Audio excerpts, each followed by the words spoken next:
Assalamualaikum warahmatullahi wabarakatuh. Waalaikumsalam warahmatullahi wabarakatuh. Alhamdulillahirabbil alamin wassalatu wassalamu ala asyrafil anbiya'i wal mursalin wa ala alihi wa sahbihi ajmain. Amma ba'du. Puji beserta syukur marilah sama-sama kita panjatkan kehadiran Allah Subhanahu wa taala yang mana oleh Allah telah memberi kita sehat badan, sehat pikiran sehingga kita dapat menyelesaikan tugas ini.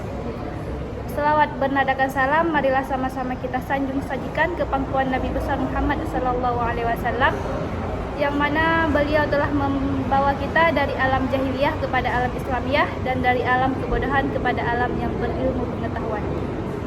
Baik, penghormatan saya kepada Bapak Zakial Fikri SK Menkom selaku dosen pengampu mata kuliah Decision Support System. Adapun tujuan pembuatan video ini adalah untuk menyelesaikan tugas final kami. Perkenalkan, nama saya Intan Karima, teman saya Hayatul Rahmi, Dina Hustina, dan M. Sulaiman. Selanjutnya akan dilanjutkan pemaparan materi dari teman saya Dina Hustina. Perkenalkan, nama saya Dina Hustina dengan MPM 200-155-20-10-92. Saya akan menjelaskan tentang DSS atau Decision Support System, di mana di sini DSS ialah sistem pendukung keputusan, dibuat sebagai suatu cara untuk memenuhi kebutuhan seorang manajer dalam membuat keputusan yang spesifik dalam memecahkan permasalahan yang spesifik pula. Pengambilan keputusan, dia memiliki 4 tahap dalam pengambilan keputusan, yaitu 1. Tahap pemahaman, di mana tahap pemahaman ini ialah sebuah proses pemahaman terhadap masalah dengan mengidentifikasi dan mempelajari masalah terhadap lingkungan yang memerlukan data, mengolah data, mengujinya, menjadikan petunjuk dalam menemukan pokok masalah, mencari solusi, bergerak dari tingkat sistem ke subsistem. Adapun tahap kedua, di mana tahapnya tahap perancangan, yaitu sebuah proses pengembangan, analisis, pencarian alternatif, tindakan atau solusi yang mungkin untuk diambil atau dilakukan, menjadi identifikasi dan mengevaluasi alternatif. Dan tahap ketiga yaitu tahap pemilihan, di mana suatu proses pemilihan salah satu alternatif solusi yang dimunculkan pada tahap perancangan untuk menentukan arah tindakan dengan memperhatikan kriteria berdasarkan tujuan yang dapat dicapai pada tahap berikutnya, memilih solusi terbaik.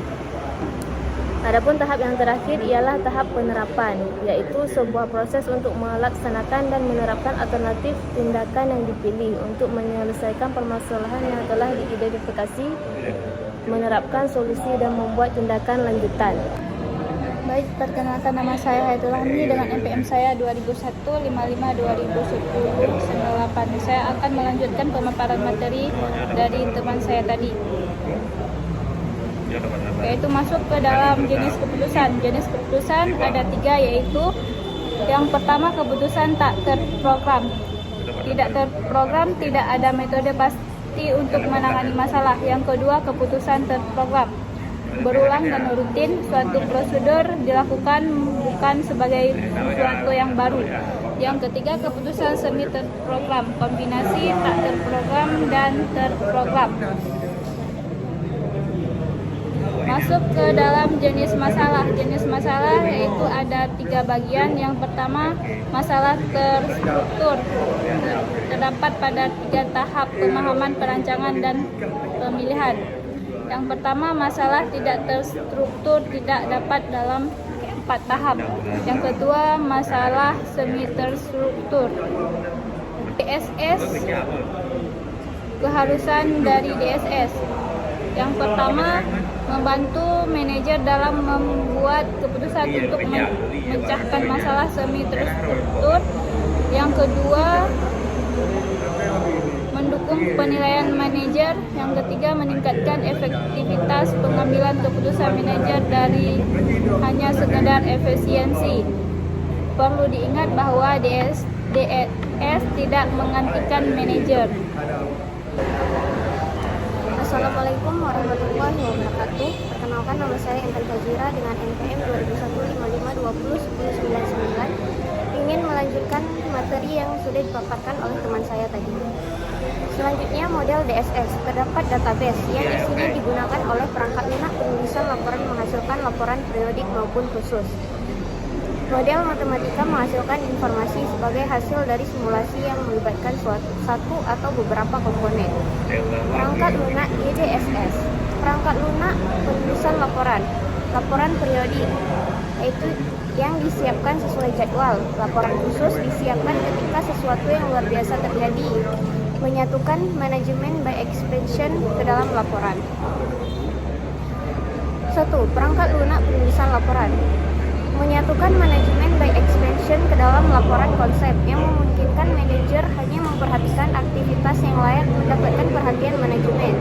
Dapat disatukan dalam satu laporan melalui 4 cara, yaitu menyiapkan laporan hanya jika terjadi perkecualian. 2. Menggunakan urutan laporan untuk menyoroti perkecualian. 3. Mengelompokkan perkecualian bersama-sama. 4. Menunjukkan varians dari normal. Perangkat lunak GDSS atau grup DSS memungkinkan beberapa pemecah masalah bekerja bersama-sama sebagai satu kelompok untuk mencapai solusi. Pemecah masalah dapat mewakili sebuah komite atau tim proyek. Para anggota kelompok dapat berkomunikasi secara langsung atau melalui GDSS. 3. GDSS, suatu sistem berbasis komputer yang mendukung perkelompok orang yang terlibat dalam satu tugas atau tujuan bersama yang menyediakan interface bagi suatu lingkungan yang digunakan bersama. Proses yang terjadi pada GDSS yaitu mengorganisasi pendapat yang muncul dalam perkelompok, mengumpulkan informasi, mengurutkan berdasar prioritas, mengumpulkan aspek-aspek pendukung. Otomasi perkantoran atau office automation. Definisi otomasi perkantoran atau office automation mencakup semua informasi formal dan informal, terutama yang berkaitan dengan cara berkomunikasi dan penyebaran informasi ke dan dari orang-orang dalam maupun di luar organisasi atau perusahaan. Siapa yang menggunakan OA kelompok? Pemakai OA yaitu manajer, pekerja terdidik, profesional pekerja terdidik, sekretaris, pegawai administrasi. Tujuan OA yaitu mengurangi biaya administrasi, pemecahan masalah, pelengkap dan bukan pengganti. Contoh aplikasi OA yaitu pengolah kata, email, voicemail, FAQ, kalender elektronik, konferensi audio atau video, konferensi komputer, imaging, dan desktop publishing. Pengolah kata atau word processing, penggunaan alat elektronik yang secara otomatis melaksanakan banyak tugas yang berkaitan dengan penyiapan dokumen yang tercetak. Electronic mail atau email, penggunaan jaringan komputer yang memungkinkan para pemakai mengirim, menyimpan, dan menerima pesan-pesan dengan menggunakan terminal komputer dan alat penyimpanan. Voicemail, pengirim pesan dengan mengucapkan ke dalam telepon, dan pesan yang telah dikirim oleh penerima dapat diambil melalui telepon juga. Kalender elektronik, penggunaan jaringan komputer untuk membuat, menyimpan, dan mengambil agenda pertemuan atau jadwal kerja. Assalamualaikum warahmatullahi wabarakatuh. Perkenalkan, nama saya M. Sulaiman dengan NPM 200155201112. Saya ingin melanjutkan materi yang sudah dipaparkan oleh teman saya tadi. Sistem informasi eksekutif. Executive Information System. Orang kaya bukanlah sekedar orang miskin dengan uang yang lebih banyak. Seorang pakar EIS, Piri Martinu, menyatakan bahwa eksekutif bukanlah sekedar manajer tingkat rendah dengan pangkat yang lebih tinggi. Eksekutif, istilah ini digunakan untuk mengidentifikasi manajer pada tingkat atas. Hal ini terlihat bahwa pada level ini terjadi perancangan strategis dan penetapan kebijakan perusahaan. Penelitian Jones dan M. McLeod menjelaskan bahwa EIS berarti A. Berapa banyak informasi yang dapat sampai ke pihak eksekutif. B. Berapa nilai dari informasi tersebut. C. Dari mana sumber informasi tersebut diperoleh? D. Apa media yang digunakan untuk mengkomunikasikan informasi? E. Apa kegunaan informasi? Penelitian Rocker dan Tricky mengemukakan bahwa sistem dalam AIS mengandung maksud. A. Tujuan sentral. B. Inti data bersama. Dua metode penggunaan utama organisasi pendukung: meningkatkan komponen non-komputer,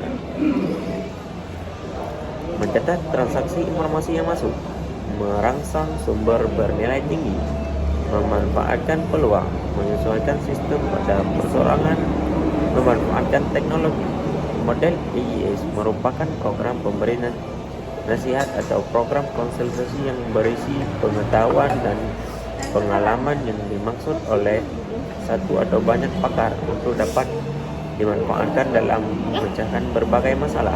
Merupakan bagian dari artificial intelligence atau kecerdasan buatan. Berbeda dengan SPT, sistem pakar berbasis pengetahuan terdiri dari user interface, knowledge base, interpretasi engine, development engine. User interface: bagaimana cara terbaik komputer untuk dapat berkomunikasi dengan pemakai. Pengguna input atau output multimedia saat ini mendapat perhatian dari pengembang sistem. Kemungkinan pemakai untuk berinteraksi dengan sistem pakar dengan jalan memasukkan instruksi dan informasi serta menerima informasi dari sistem pakar itu sendiri. Knowledge base: data pengetahuan yang menyimpan kepakaran, menggunakan aturan-aturan untuk mengekspresikan logika masalah dalam pencapaian pemecahan, menyimpan akumulasi dengan pengetahuan dari masalah tertentu yang akan diselesaikan, memuat fakta-fakta yang menjelaskan masalah. Inferensi engine: satu, menggunakan daya pikir dengan penalaran yang serupa dengan manusia dalam mengelola knowledge base. 2. Menyediakan kemampuan penalaran yang menafsirkan isi dari knowledge base berdasarkan pada urutan tertentu. Development engine: 1. Penciptaan sistem pakar.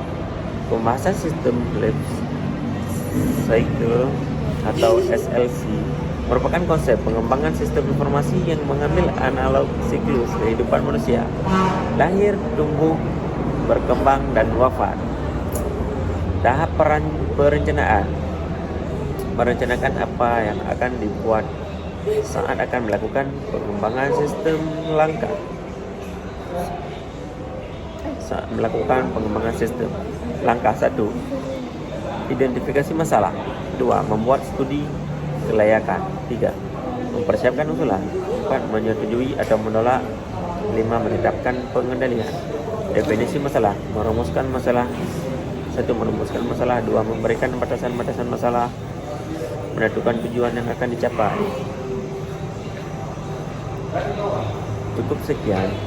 Sekian pemaparan materi sederhana dari kelompok kami. Jika ada yang salah, kami mohon maaf. Wabillahi taufiq wal hidayah. Assalamualaikum warahmatullahi wabarakatuh.